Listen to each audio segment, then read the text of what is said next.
silent giant. Entertainment.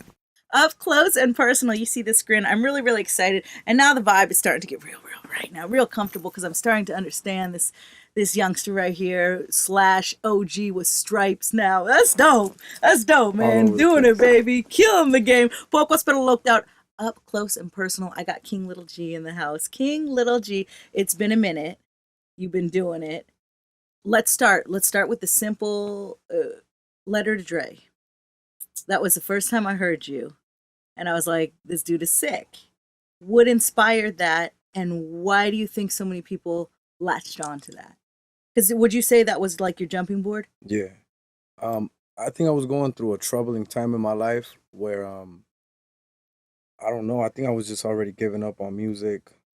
It was just a hard time in my life. I didn't know what I wanted to do in life.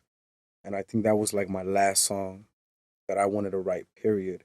And it was just a song towards the industry, not really towards Dre. Mm-hmm. And it was would the industry ever sign a Mexican on a major scale, like Jay-Z, Eminem, and all the other names that I named on there. And I just really, really, really let people know what I was feeling in my heart. When I mentioned Wayne and all of these other artists' names, I never intended for people to understand that their music sucks and nothing like that, because I'm actually a fan of Drake and Wayne and them. When I'm in the club and that comes on, we get turned up and we do our thing or whatever. So I didn't mean to say that about them. I just was just saying, you know, about what I said about. I don't even want to repeat it, but what I said about Wayne and Drake or whatever, about them being from a real hood and what they get robbed, because even though all this popularity that I'm getting or whatever it is, I still eat off of a taco truck, and I still do simple things like that.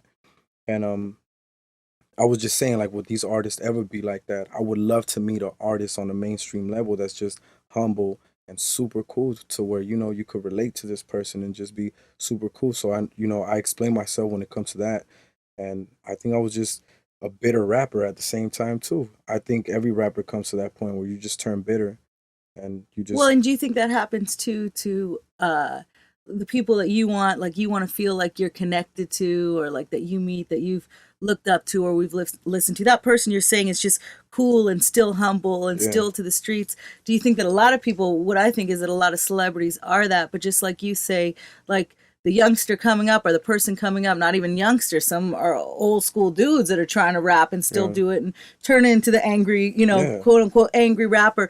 Do you think maybe that it's protection mode too for a lot of celebrities that reach a certain level, because you hit so much action in the street and you hit the young cat yeah who creates, you don't know where King Little G's coming from when he's coming at you, and you see this youngster in the streets getting a million views plus views, and like he's really like kind of attacking you in a yeah sense, to you, because you don't know this cat and you don't know this struggle. the So struggle, do you yeah. think maybe that's part of entertainment and why a lot of entertainers put up walls?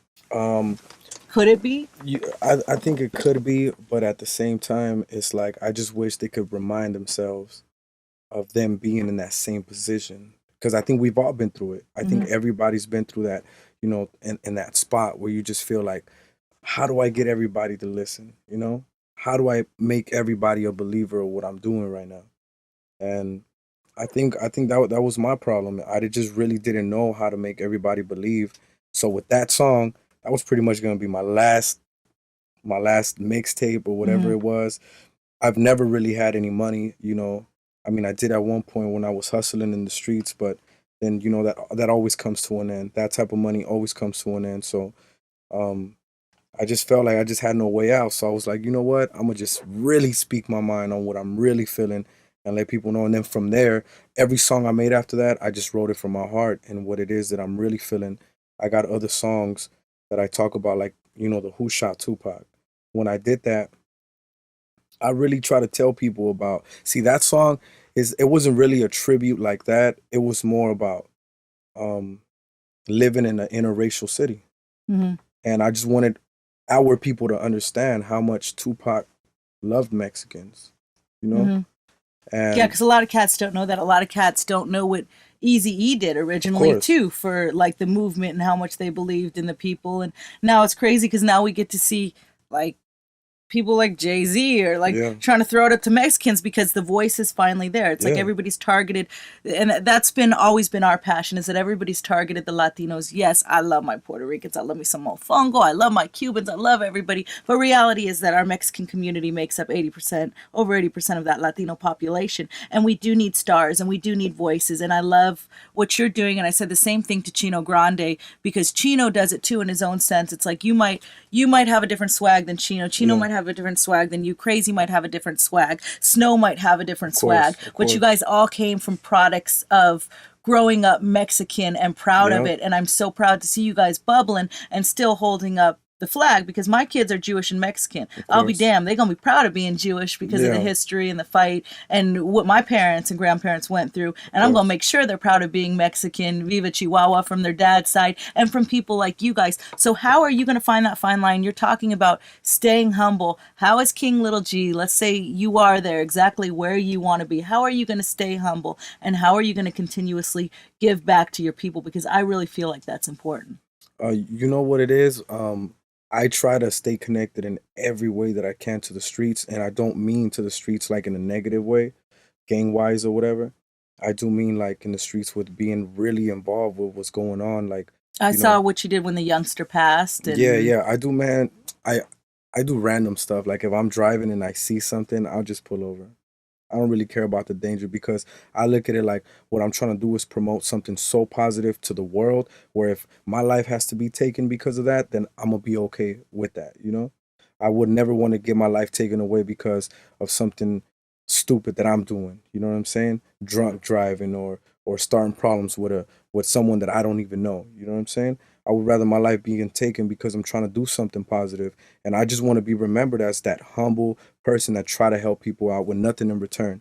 Because it ain't really about money. Like I told you before, I've made money before when I was hustling, and believe me, like that really doesn't bring you happiness. All I want, what I would really want in life, is for my family to just be united. You know what I'm saying? For You- my family to be together. You know what's beautiful about that is that, through my experience, now I sound like a veterano. Now I sound all mama on you, getting all old school on you. But just from my experience of watching artists like from the beginning to where they're at now, the ones that truly do well and aren't just a one single or aren't just a come around for a second and gone are the ones who are doing it for more of a purpose, who have like a mission. When we started Pocos Pero Locos, we had a mission statement, and that was to give Mexicans a voice and put, Latinos on the radio, and put that street message out there. And we were young, and that was our passion, and that continues to be our passion as we make movies, as we make TV shows. It's still that same passion, and that's the passion you have. And, I feel like you, and I know I've brought her name up too, but Snow, like you guys have that same passion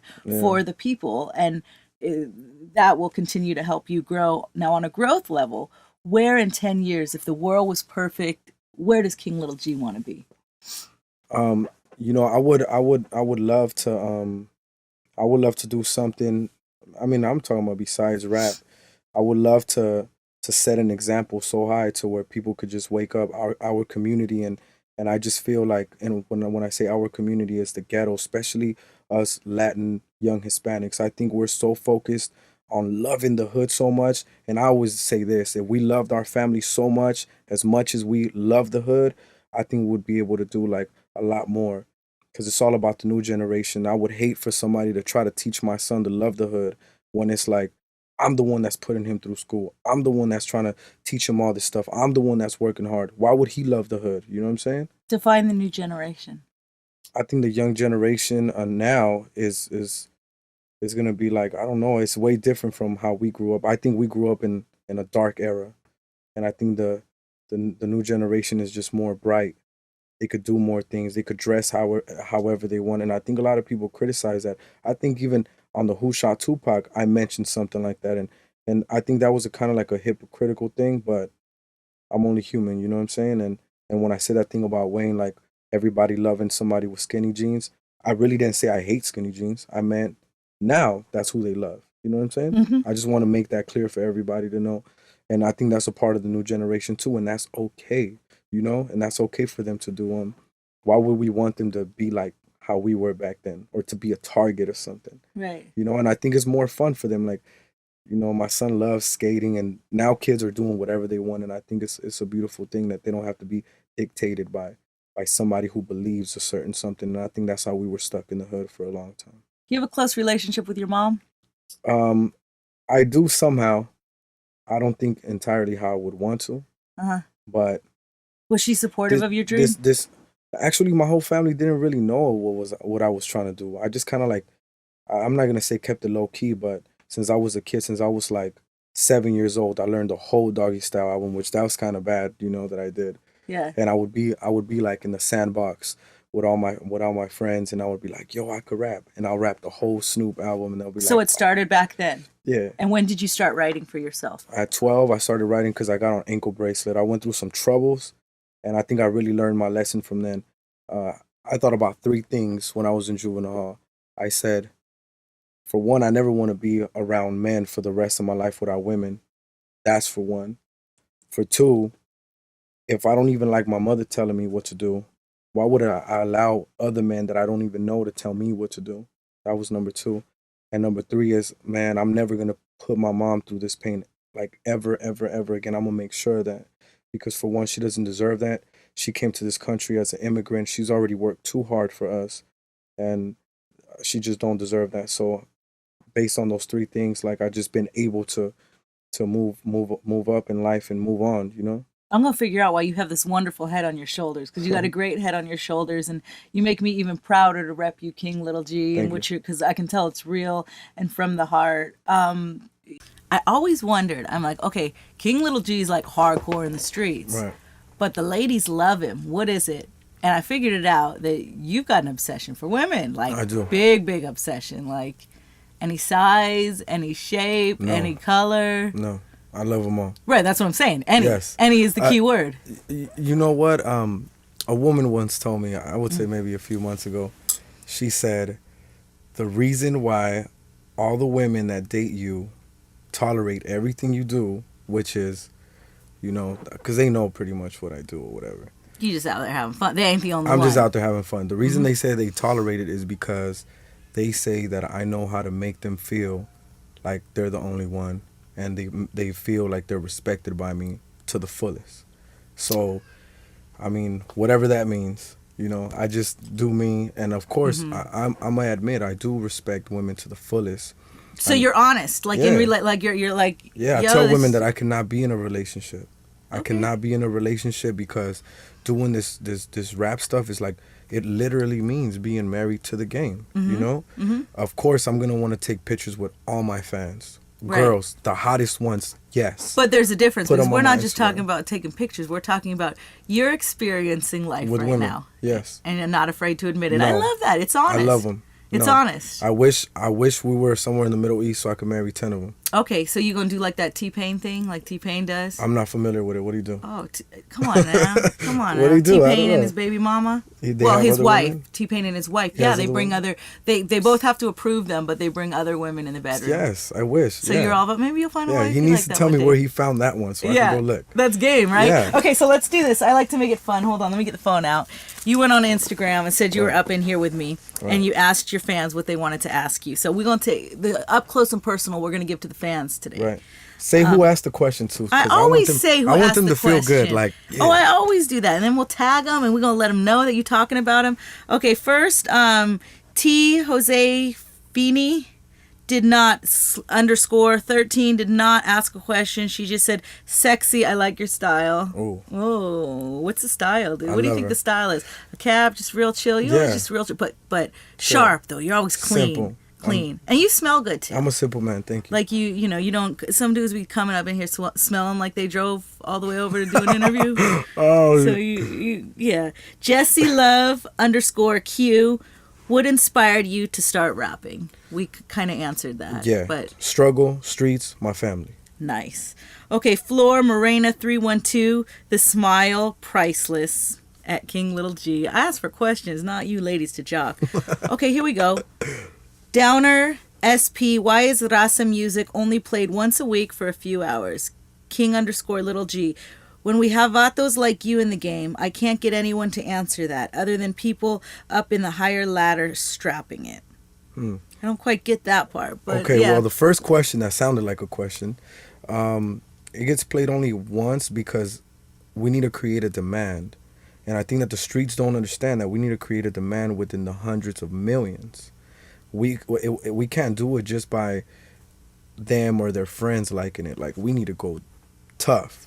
And with that being said, that means I got to make my my job has to go in way harder. I got to even work harder. So that's pretty much on the artist, and of course the fans too, That's their dope. support has to be shown. So I'm not going to blame it on nobody. This is not the fault of the industry or nobody. It's our fault. We got to push harder, and that's what I'm doing. That's why I go everywhere every single day, and I try to promote. And you know what it is? I just want to conquer the love of everyone in hip hop, and that's what we got to do. So Yeah, and what's fly about that too is that like we'll get that a lot. Like, why do you have Pocos Pero Locos? Why does it have to just be in one show? Why? Because nobody was opening the door, so we Exactly. had to open a door somewhere, and we Exactly. do what we can. But you know what? Honestly, like when I hear people talk about like why won't the radio play us? Why won't this play us? It really doesn't matter anymore because you Yeah. don't need that. You have social media. It's in your hands to build your own Yeah. base, and that's what you're doing. And keep smashing. And yeah, ain't no radio play gonna make it a quarter as real as the vibe of the streets Yeah. and social media, and Oh, that's yeah. just real. Of course. So we love you, man. Let me see. Let me make sure there ain't nothing that we gotta. Oh God, look at all these girls. Love your work. Love you. When you going to San Jose, rocking the Sucios flag tee. How can I get a shirt? That smile, they loving you. King Lil G, this is really inspiring. What you're doing is really inspiring. We're proud that you're Pocos Pero Locos fam, and we're going to see you all the way through this, homie. Yeah, I'm really happy to be here, and I just want to give a shout out to everybody who supported me from day one, to the first 10 fans who showed up to my first show.